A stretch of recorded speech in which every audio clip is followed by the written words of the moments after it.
So what this means, so given this convergence, we can actually predict certain events that will happen over the next 2 to 4 years, okay? Because they all want these things to happen together, all right? So let's look at some quick predictions.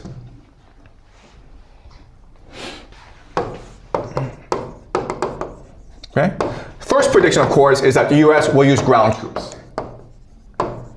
Because using ground troops will create a national draft. And what does a national draft do? It creates a civil war, right? A lot of young people are going to refuse to fight in this war. And this is going to create protests. Then America will have no choice but to deploy the National Guard. And this will create the recipe for a lot of civil conflict in America, okay? Another thing that will happen is because you use ground troops, you will lose the war, and then CENTCOM, which is the American military in the Middle East, will then transfer over to Israel. Okay? What's happening in this war is that the economies of the GCC are being destroyed, and that's part of the plan, okay? Because for Israel to achieve the Greater Israel Project, it needs to absorb the GCC and parts of Turkey and parts of Egypt, okay? So another way of saying this is that the GCC is basically finished. The intention is to collapse their economies and make them irrelevant, right? The third thing we can expect is that Turkey will enter this war, and Saudi Arabia actually, will enter the war. Because you want to use this war to weaken opposition to these eschatologies as much as possible, okay? So Turkey and Saudi Arabia will enter this war, and they will suffer tremendously because of their participation. All right. Again, the Al-Aqsa Mosque will be destroyed. Okay? And then you have the rise of Persia. Okay? The rise of Persia. Why is this important? Because you need the Islamic world to unite against Israel for the end of days. Right? So you don't mind if actually Iran wins this war, because by winning this war, Iran will activate its Persian identity. And this is important for eschatology because in the war of Gog and Magog, people are interpreting Gog and Magog, which will march against Israel. They're interpreting Gog and Magog to be Persia and Russia. Okay? Okay? Together they will march against Pax Judaica.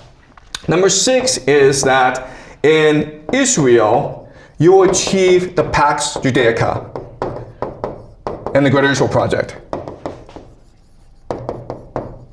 Okay, so the Greater Israel Project and Pax Judaica are not the same thing, guys. Greater Israel is just basically the territory that the Israelis believed that God had promised their ancestor Abraham. Pax Judaica is a one world government, okay, based on AI surveillance and the mark of the beast. So what will happen is that Israel will use this war to expand its territory, and then what will happen is that capital, technology, will then start to flow to Israel in order to create the Pax Judaica. So think of companies like NVIDIA, Oracle, Microsoft, Google. Well, they'll probably transfer themselves to Israel because that is where the power will rest. Okay? So Pax Judaica. Then you will have Russia winning the war in Ukraine. Okay? And then return Greeks to Constantinople. Basically, another way of saying this is it is possible that the Greeks go to war against Turkey, and then Russia supports the Greeks and return the Greeks to Istanbul, okay?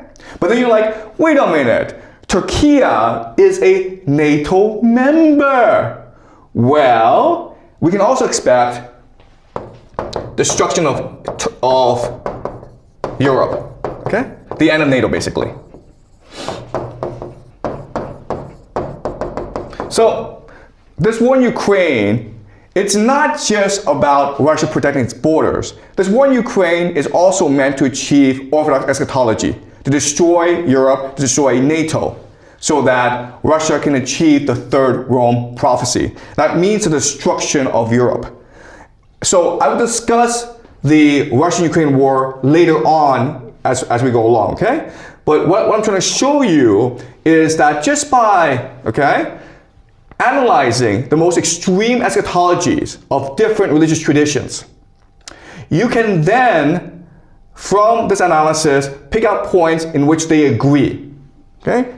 And at these points, you can figure out then how they will affect current geopolitics to make certain predictions about how the war will progress, about how the world will transform itself in the next 2 to 4 years. Okay? So this is called the law of eschatological convergence. It gives us tremendous insight into why things are turning out the way they are. Okay? Because again, I keep on saying this, but purely from a geopolitical perspective, purely from a realpolitik perspective, this war in Iran makes no sense. But if you look at it from an eschatological perspective, then it makes perfect sense. Okay? Any questions? Yes.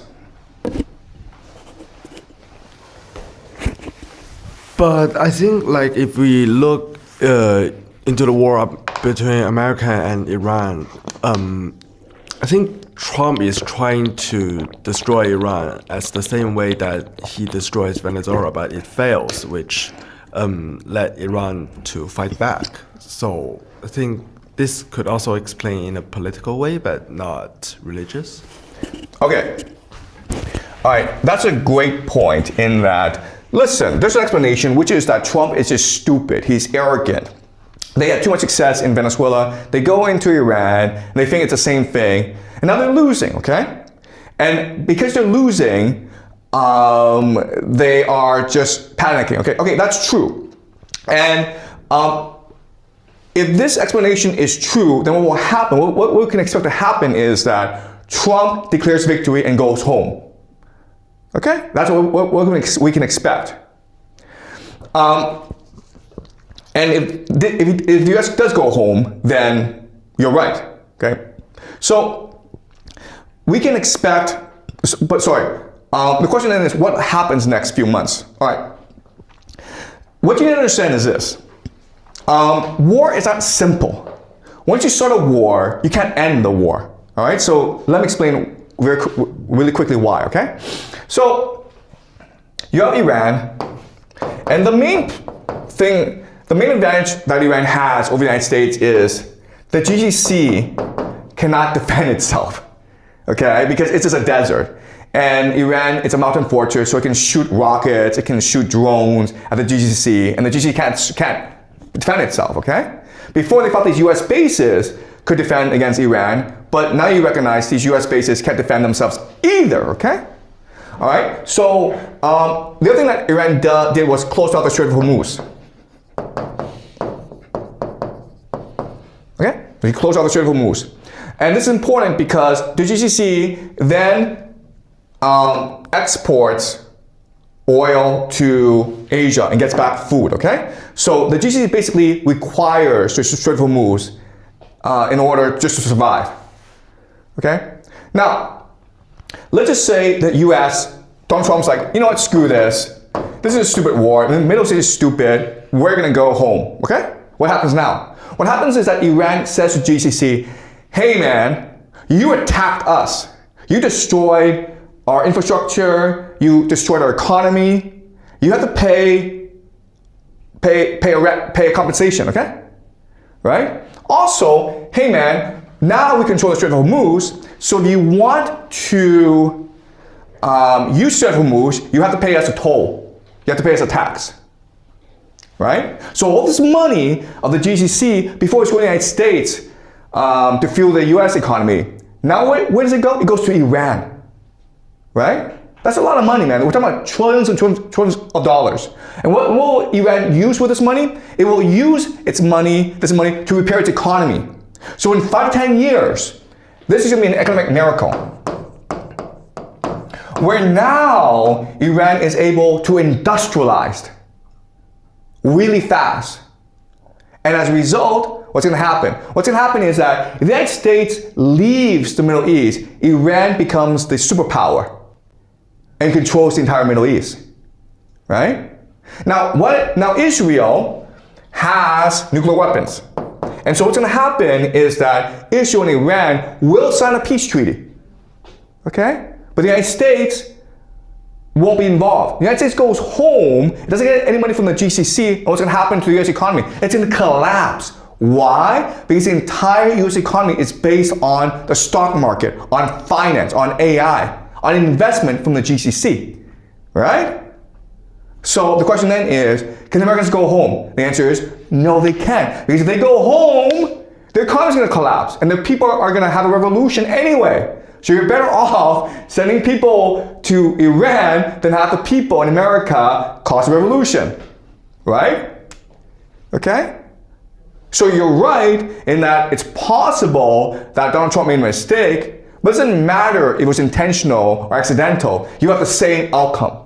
And strangely enough, this outcome that you have matches that, aligns with these different eschatologies in the world. Okay, does that make sense? Okay, all right. Any more questions? All right, okay, so we'll continue this next week, guys, okay?